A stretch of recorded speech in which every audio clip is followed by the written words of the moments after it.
Warm welcome to you from Geneva, Switzerland and Ebolova, Cameroon. I'm here with Charlotte and Boo, and we're getting ready to kick off the 6th edition of Insights Live, in which we take stock and make sense of what we're learning in the movement for Immunization Agenda 2030. So we'll be coming together in just 2 minutes and 7 seconds. We have in our Zoom studio, we have leaders of the movement for Immunization Agenda 2030 who come from over 99 countries, who work at all levels of the system. Some work in facilities, some work at the district level, in regions or states, and then some work in the national planning teams. And you'll be hearing a different kind of global conversation that involves people from everywhere, sharing and learning from each other through what we call Teach to Reach, and we'll be explaining what that is. We'll be coming together in 1 minute 30 seconds. Teach to Reach Connect is the regular event organized by the Geneva Learning Foundation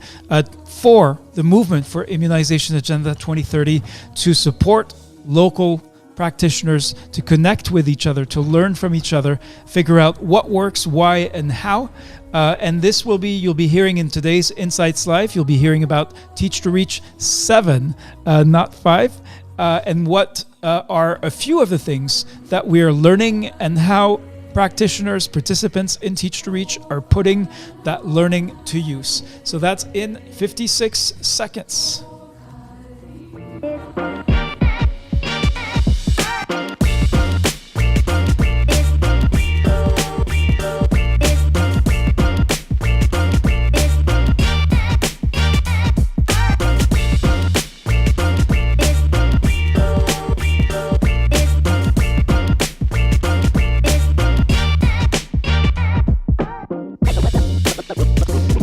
We're 25 seconds away from getting started with Insights Live number 6. This is a global conversation of a new and different kind in which local practitioners from all over the world share what we're learning from Teach to Reach, a regular event in which people from all over the world share what works, why, and how.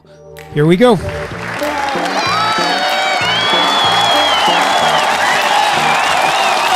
And a warm welcome from Geneva, Switzerland, and from Ebolova, Cameroon. I'm here with Charlotte and Boo, and this is Insights Live. We'll be today reviewing what works, why, and how, what we're learning from Teach to Reach Connect 7. Teach to Reach is the regular event hosted by the Geneva Learning Foundation for the movement for Immunization Agenda 2030 to achieve the world's immunization goals. Every few months we come together for Teach to Reach and spend time networking, learning from each other. Today you're going to hear what exactly we're learning and what difference it is making. So we're going to kick off. I'm going to turn to Charlotte. We are 63 days after Teach to Reach Connect 7. Charlotte, who shall be the first person that we hear from about what they learned at Teach to Reach 7? Hey, Reda, and hi everyone. I see Melissa is no more in the room, so I'm going to be inviting Becky Tagbo. I don't know if you're able to unmute yourself. I'm inviting you to unmute to tell us what you learned from Teach to Reach Connect 7. If not, we can also invite Adeyemo Sunday Charles. Okay. Here's Becky. Yep. Hello. Charlotte, Reda, and everyone. Can you hear me? We can, but the sound is muffled. Can you speak closer to your microphone or louder? Oh, Becky, are you there? Are you able to speak to us? Okay. All right. Can you hear me? No, it looks like your microphone is moving up and down. Can you hear me? Yes, but can you be stable? Hello? Yes, Becky, we hear you. There may be a delay between when you hear us and when we hear you. So please, you have the questions up on the screen. We want remind us who you are, where you work, what challenge matters to you, and then what did you learn from Teach to Reach Connect 7 with respect to that challenge? Okay, thank you so much. My name is Becky Tagbo. I'm a professor of pediatrics. I work at the University of Nigeria Teaching Hospital. My pet challenge is COVID-19 vaccine confidence. And with respect to my challenge, I have learned great things from Geneva Learning Foundation and the various editions of Teach to Reach. And I'll just mention two big ones to me. One is that I learned that I could actually make an impact on the lives of the people regarding vaccination with zero financial support. I had always thought that every project I must look for funding somewhere, and since there is no funding, I have to wait. No. I learned here that I could actually initiate a project and completely bring it to a successful end without any support and with very minimal cost indeed. And secondly, I also learned that I could also initiate a project and get my boss involved and get my colleagues involved without waiting for my boss to initiate the project. And then what I have done differently is that I had to, put what I have learned into practice, just what I have said. I had to initiate a vaccine confidence project in my place of work, and it really worked. And I had to move the percentage of those who are taking the vaccine from less than 30 to above 70 within a week, for that matter. So it was, and then now is impacting their families. They have become advocates based on all the steps that we took, the activities that I undertook. Now, many more people are getting vaccinated. Thank you, and over. Thank you, Professor Becky Tagbo. That's a very impressive story. Can you think from Teach to Reach 7, the one in October, can you think of a specific, something you heard, a conversation you had during the networking that helped you in some small but significant way?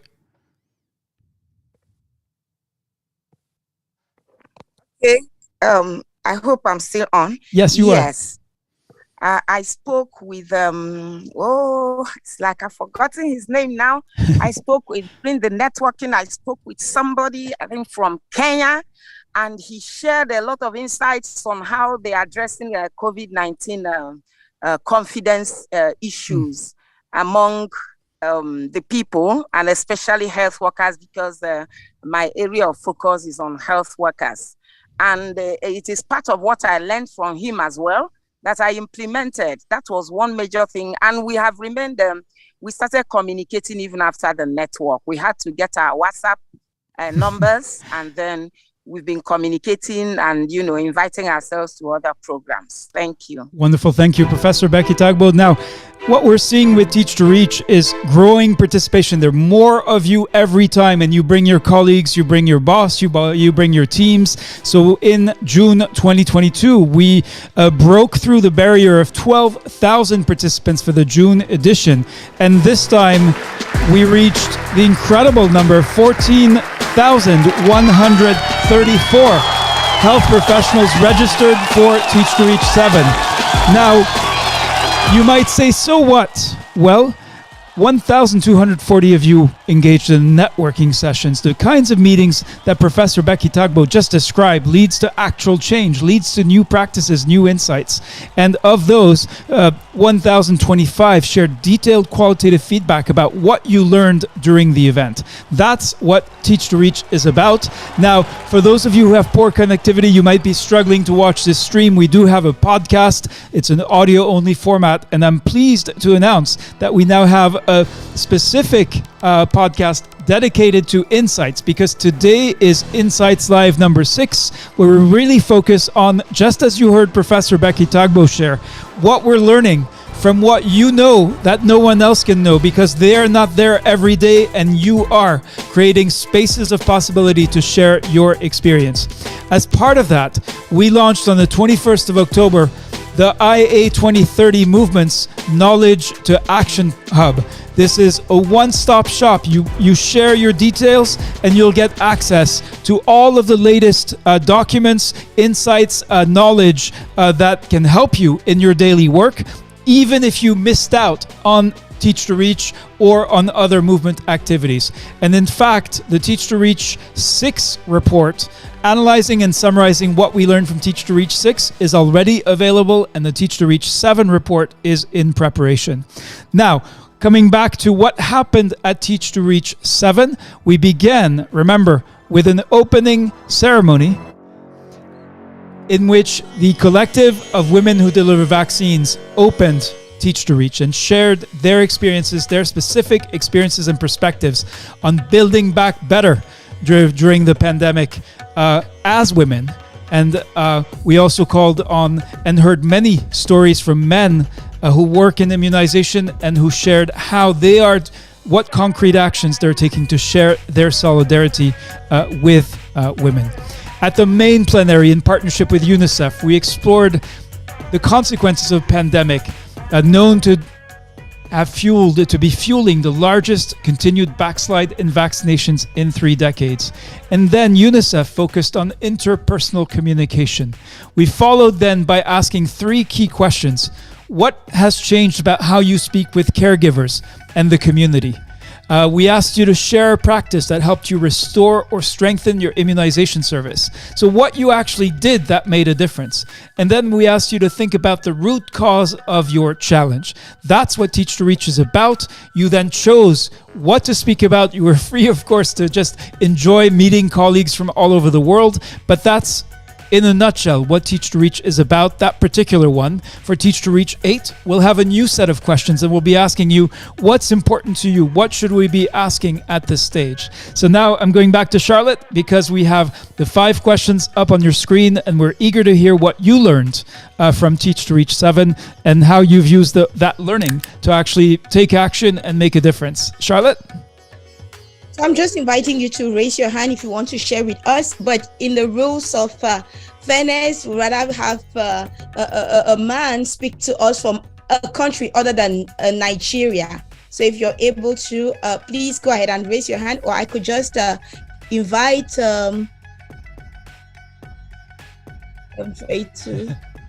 It's difficult, isn't it? There's so many people in the studio, and we know. We'd love to hear. Do raise your hand if you'd like to answer the questions that are up on the screen and in the chat. Share what you learned from Teach to Reach 7, as well as how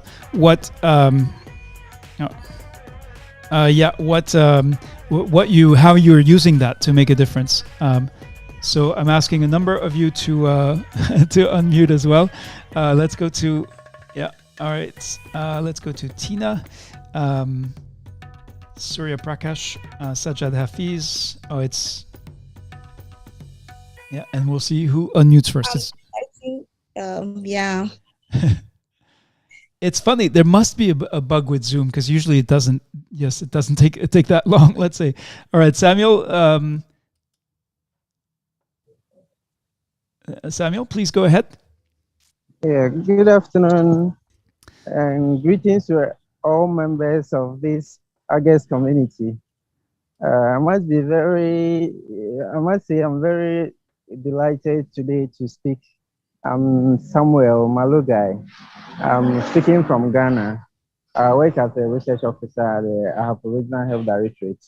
It's a subnational level in Ghana. Well, as with the beginning of this COVID pandemic, I think I've been a member of this movement, and it's been very helpful to me. It has really helped me a lot to take decisions, and also learning from colleagues what they are doing elsewhere, and also trying to implement them. As we've been moving in the field, what we observe at the earlier stage has been vaccine hesitancy, and then with the collective ideas from the movement, it has helped us to at least reduce the fears that people had about the COVID-19 vaccines, where some people were of the view that perhaps it's a way of harming them or some other ways.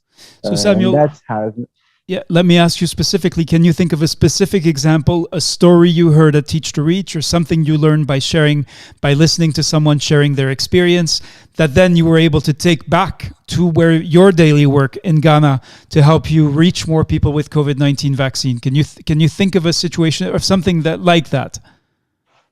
Okay. Yeah. What I realized is that somebody did say something that's they were using this Kobo Collect as a way of trying to understand how people are having challenges, and then also trying to understand the hesitancy among health staff. And I thought it to be a very good thing that could be deployed.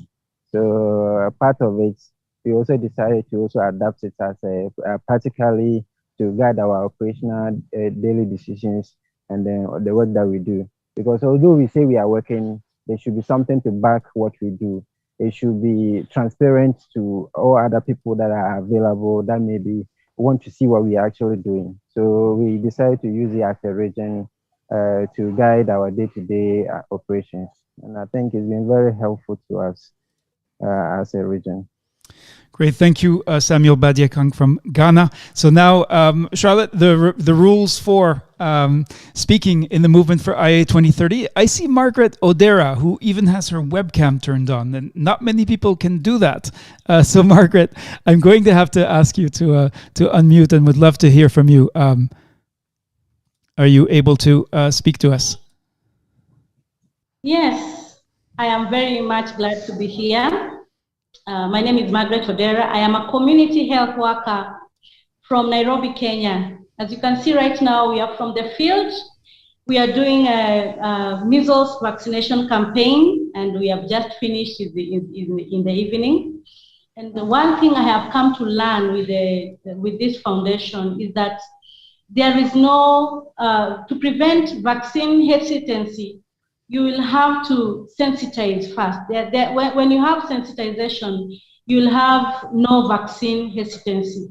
And it has really worked in Kenya with the COVID-19 vaccinations and with the measles vaccination that you're doing right now. The children, the parents are bringing their children in large numbers. Okay, I knew about Geneva Learning Foundation last year in October. And in the process, I had to mobilize a few community health workers, and I decided to have a WhatsApp group. And in the process of forming a WhatsApp group, we had community health workers with a lot of challenges. And the WhatsApp group has grown from 5 people to 905 people spread across 4 counties. And in the process, we are also forming a national association. I have come to find the benefit of networking with community health workers in Kenya. So I have seen, according to the work plan that you wanted me to do, I did the work plan, and it really gave me direction on what to do. Yeah. So a lot of people are coming on board, a lot of children. We have gotten a lot of children today for the measles vaccination. There have not been vaccine hesitancy because as community health workers, we were in the ground mobilizing. So I have come to learn from the Geneva Learning Foundation that sensitization and mobilization prevents vaccine hesitancy. And I've also come to learn that networking with other community health workers will make the job easier. And I've really, this is a very big advantage for me. I have already told my groups about the Geneva Learning Foundation, and they're interested to join in the coming year. Yes, so I'm really grateful for this foundation. It has really been educative and informative forum, and I'm willing to continue learning because I'm still learning. Yes, thank you so much. Thank you, Margaret Odera. Wonderful. Then here we go, responding to 5 questions as part of the movement for Immunization Agenda 2030. If you don't know what that is, and you just listened to Margaret and you're saying, maybe I should look into it, go to this website, learning.foundation, look for Immunization Agenda 2030. Now, you've heard only a few people speak, and we have, from the Insights Unit, I'm going to give you a quick peek of what this actually looks like, over 500 stories that have been pulled out of 1,600 stories shared at Teach to Reach 7. And you can see here, let me bring it up, let me spotlight it. I'm going to go, here. I'm going to go through this at lightning speed. It may not even, it may be too fast to even update, but just to acknowledge all of the movement members who shared their stories on many, many different topics. This is now up to slide 60.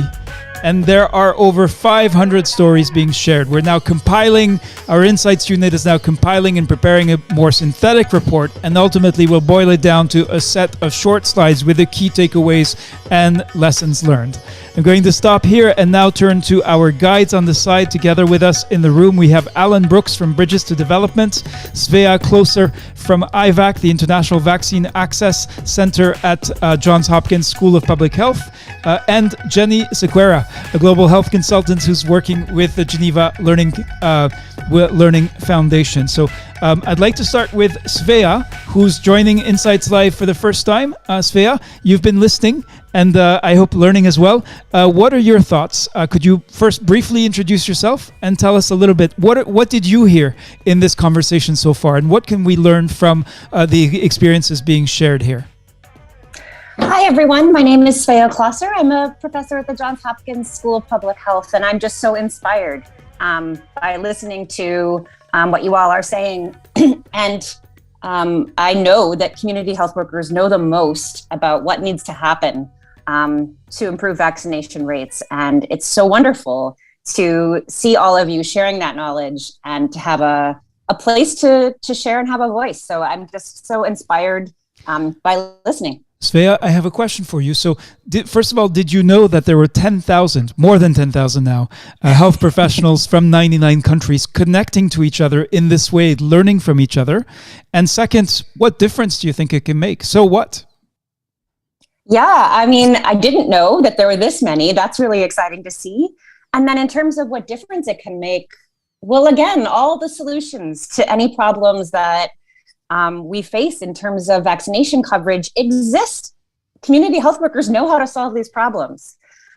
So if all of you can share those answers with each other, that's the answer. None of the experts, quote unquote, have any solutions that ours are worse than the solutions that community health workers come up with, because you know the context, you know what works. And so I'm so excited to learn from this group. Thank you, Svea Closer. We now go to Alan Brooks. Now, Alan, you looked through the slides, a huge number of them, and pulled out. Really, you told us this is the one I'd like to comment and bring to everyone's attention. This is from Reverend Flora Obia Egwu from Nigeria, who works at the district level. And she says, what changed is my methodology and strategy, because people were not buying into immunization talks because of my criticisms, condemnation of, and judgment of their age-long way of life. What struck you about this story and why? And please do introduce Bridges to Development, a key partner for the Geneva Learning Foundation, and yourself before you go into what got your attention here. Absolutely. So, Retta, first of all, hello, everyone, and thank you for the opportunity to chime in. Bridges to Development is a partner to TGLF, and we also serve among our other roles as the Secretariat for the Immunization Agenda 2030 within the World Health Organization, UNICEF, and with the other partners. We're a small nonprofit organization based in Geneva and in the US.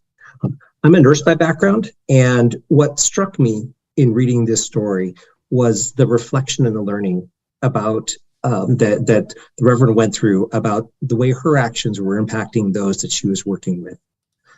When I was working as a nurse day in, day out, I was stressed, I was busy, I was always being asked for things, and that made it harder to slow down enough to listen, to hear, to, dare I say, empathize with the people that were in front of me, seeking help, seeking my care, looking to me as a professional. And the way then that I would have interacted in those situations, I realized actually in reading hers, I actually may have negatively impacted some of the patients I was working with. And just as the Reverend actually went through a process of realizing some of the things that she was doing actually were having a negative impact. And she realized that, recognized that, and actually started to see the benefits from changing some of those more negative approaches to a more empathetic, a more understanding tone. And particularly, I like that she sees this isn't just about immunization. This is about how people provide proper healthcare services, how they work also in other sectors. And she particularly works with female genital mutilation. And so having that kind of cross-sharing and cross-learning is just really powerful. And sure, it's coming up in the context of immunization, but in fact, it's about strengthening and improving the quality and the experience of healthcare services for those that we're serving. So congratulations to her, and congratulations to the whole group. Really impressive work that you've been doing to move Immunization Agenda 2030, and particularly your own individual countries' health programs forward. Thanks. Thank you, Alan Brooks from Bridges to Development. And then our third guide on the side today is Jenny Sequeira. Jenny, would love to hear your reflections on the discussion today, and also the experience, what seems to be coming out of Teach to Reach. Thank you. It's really inspiring to hear all of these stories and to read about them as well. I think what inspires me the most when I hear the feedback directly from people is that they're unpacking some of these generic things that you hear about, like vaccine hesitancy. We heard somebody really talking through what does it really mean in their community, and I think we heard something around. It wasn't, what people assumed, what health workers assumed was vaccine hesitancy ended up being something more related to vaccine supply. And when the supply came and the health services were available, you saw a difference and a change in how people came to seek the services. So I think what we really want to understand is, when you're on the ground and when you see these issues and when you see the problems, something that may be a generic term that people say ends up being something different. And so you learn from when people are really seeing the reality on the ground. So it's just great to hear so many different voices and to see so many people joining together. So I wanted to echo Svea and Alan's thanks for just hearing all of these rich experiences and for your willingness to share these with others. Thank you. Thank you very much indeed, Jenny. And then we have one more person we're going to hear from the TGLF team, and that's really so this is Ian Jones. Let me make sure that Ian is in fact here. Yes. So Ian Jones is leading a lot of the research that our Insights unit is doing. Warm welcome to you, Ian. You also you read literally every story that came in from Teach to Reach 7. So we'd like to hear from you. What patterns or trends do you see across the Teach to Reach sessions that you've analyzed, alongside everything else you've been looking at coming out of the movement for Immunization Agenda 2030?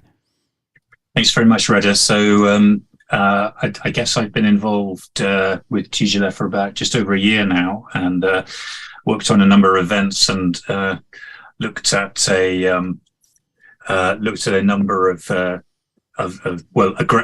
very large number of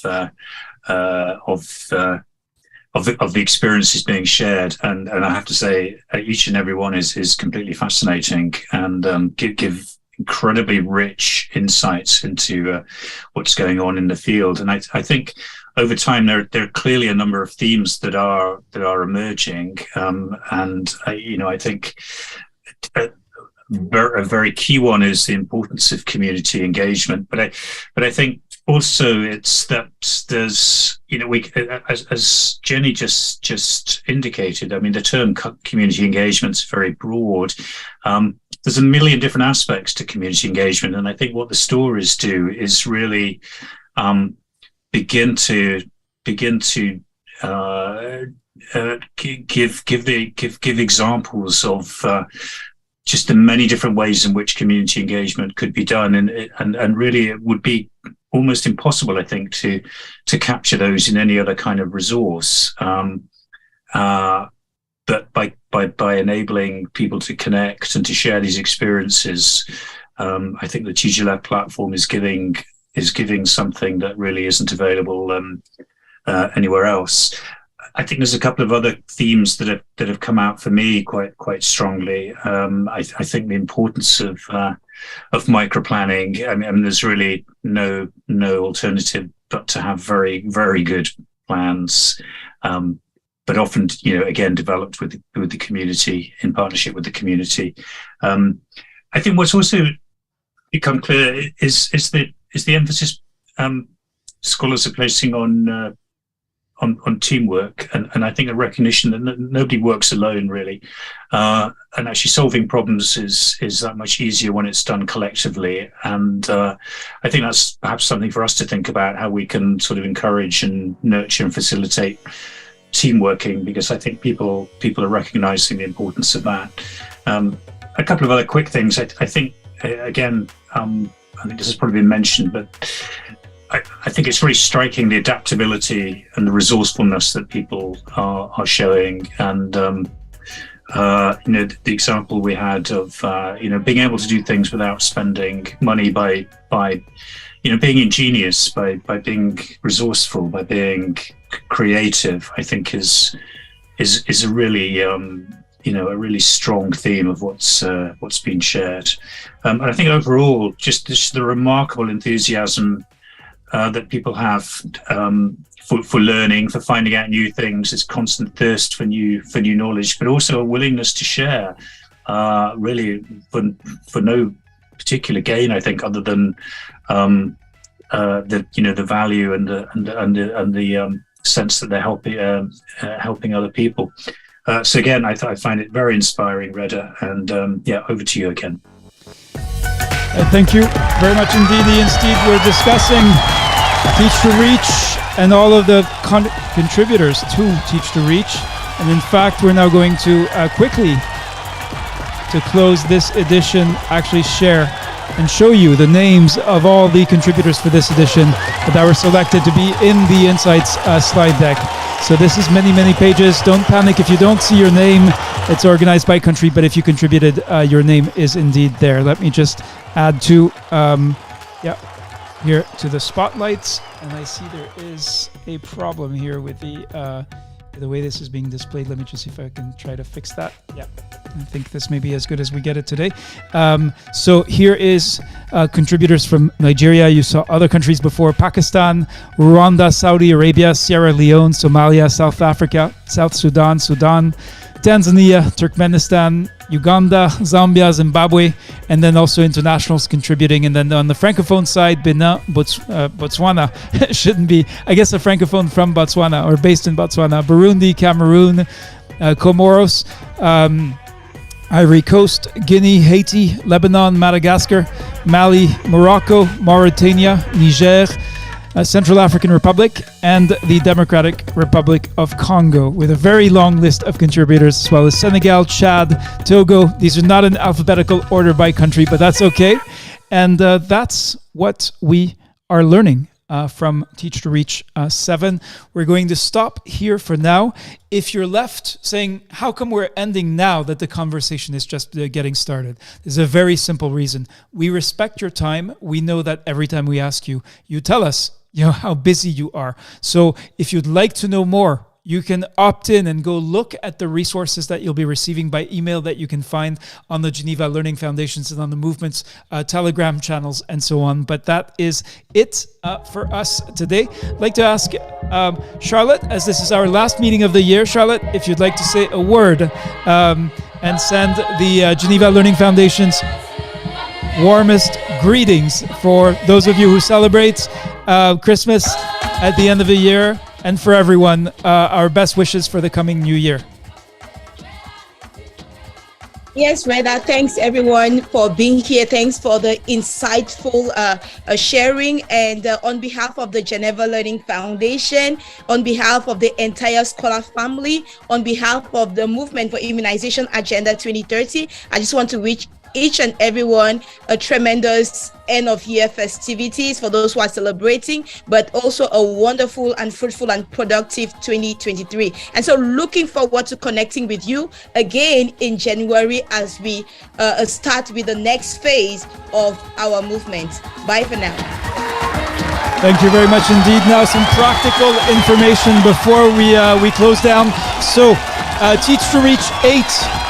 If you, whether this is your first time or your 8th time, we want to invite you. You decide if you think this is worth your time to meet, network, and learn with fellow immunization professionals from all over the world. It's very simple. You go to learning.foundation, to the Teach to Reach website, click on request your invitation, type in your name here, your email here, and request your invitation. It's really that simple. We mentioned the topic of vaccine confidence and vaccine hesitancy. You can also request a copy of the report that's grounded in the viewpoints of 734 health professionals from all levels of the system. If you missed our big event on Monday, then do go to the website for the special event on universal health coverage. It is now being rerun every 4 hours. Same process. You just request your invitation and then follow the steps in what you receive by email. We mentioned the IA 2030 Movement Knowledge to Action Hub. So it's as simple, again, as just share your email and then follow the steps in what you get as following that to get access to all of the resources that were mentioned today. So that is Teach to Reach Connect, and today was Insights Live, singular insights by and for the people who make global health. Thank you for coming in for this, for those of you who are in the Zoom studio, our movement leaders, and then for all those of you listening, let's keep learning together in order to better lead change. Faster and better is our goal. Take care.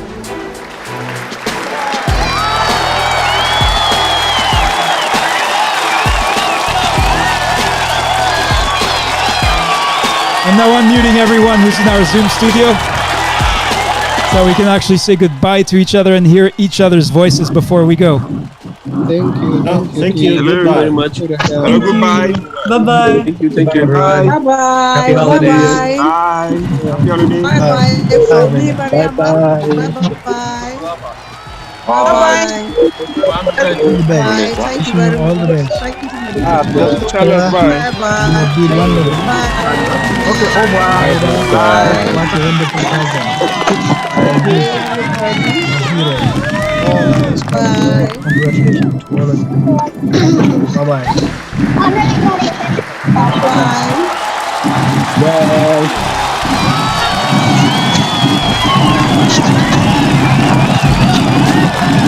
Bye.